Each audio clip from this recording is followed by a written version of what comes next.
Η μπουγάδα του Άι Βασίλη. Σήμερα ο Άι Βασίλης ξυπνά από τα χαράματα. 6 μόνο μέρες μένουν στην παραμονή της πρωτοχρονιάς και ένα σωρό δουλειές τον περιμένουν.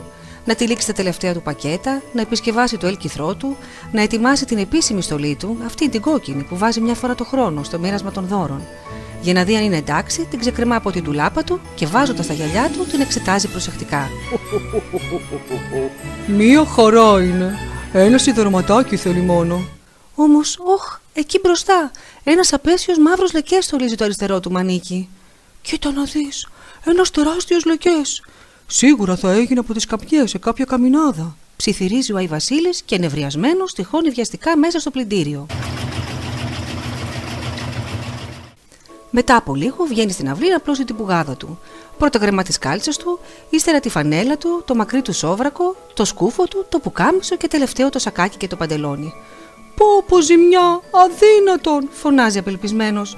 Το πανοφόρι με τις άσπρες γούνες, το γυαλιστερό του παντελόνι, το πουκάμισο, οι κάλτσες μαζί με το σκουφί του κρέμονται στο σκοινί αγνώριστα.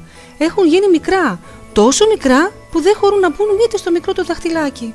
Τι θα φορέσω τώρα, ανησυχεί. Πώς θα μοιράσω τα δώρα, δεν έχω άλλα επίσημα ρούχα. Πού να βρω καινούρια, κάτι πρέπει να σκεφτώ. Βηματίζει πέρα δόθε. Ώσπου τελικά το πρόσωπό του φωτίζεται. Γιούπι, το βρήκα. Θα ζητήσω από τα παιδιά να με βοηθήσουν. Αποφασίζει και δίχως να χάσει καιρό απλώνει στο πάτωμα έναν χάρτη με όλους τους τόπους της γης. Μάλιστα θα του στείλω από ένα γράμμα, ψιθυρίζει. Και αμέσως κάθεται στο γραφείο του και γράφει 5 όμορφα γράμματα. Από τα παιδιά της Αφρικής ζητά να του στείλουν ένα πουκάμισο. Από τα παιδιά της Ασίας μάλινες κάλτσες. Από τα παιδιά της Αμερικής ένα σακάκι με ζεστές γούνες. Από τα παιδιά της Αυστραλίας ένα μακρύ παντελόνι και από τα παιδιά της Ευρώπης ένα σκούφο. Όλα σε μεγάλο νούμερο. Όταν τελειώνει το γράψιμο, πηγαίνοντας στην άκρη του ουρανού, τα σκορπίζει πάνω στη γη. Οι φάκελοι, σαν χάρτινη βροχή, φτάνουν στα χέρια των παιδιών σε κάθε γωνιά του κόσμου. Από εκείνη τη στιγμή ο Άι Βασίλης ησυχία δεν μπορεί να βρει. Μία έννοια τον βασανίζει. Θα πιστέψουν στο γράμμα μου τα παιδιά και θα μου στείλουν ό,τι του ζητώ ή θα το πάρουν για αστείο και θα γελάσουν, αναρωτιέται. Κάθε φορά που ακούει θόρυβο τρέχει στην πόρτα. Μα του κάκου. Περνά 1 μέρα, 2, 3, τίποτα ακόμα. Σαν ξημερώνει πια και η τελευταία μέρα πριν την παραμονή της πρωτοχρονιάς, κοντεύει να σκάσει από στεναχώρια. Μα πουθενά, ούτε ένα παιδί δεν με σκέφτηκε. Εγώ ποτέ δεν ξέχασα κανέναν, παραπονιέται, στριφογυρίζοντας σαν κουκορέτσι στο κρεβάτι του. Μα άξαφνα, μες στη νύχτα, το κουδούνι χτυπά.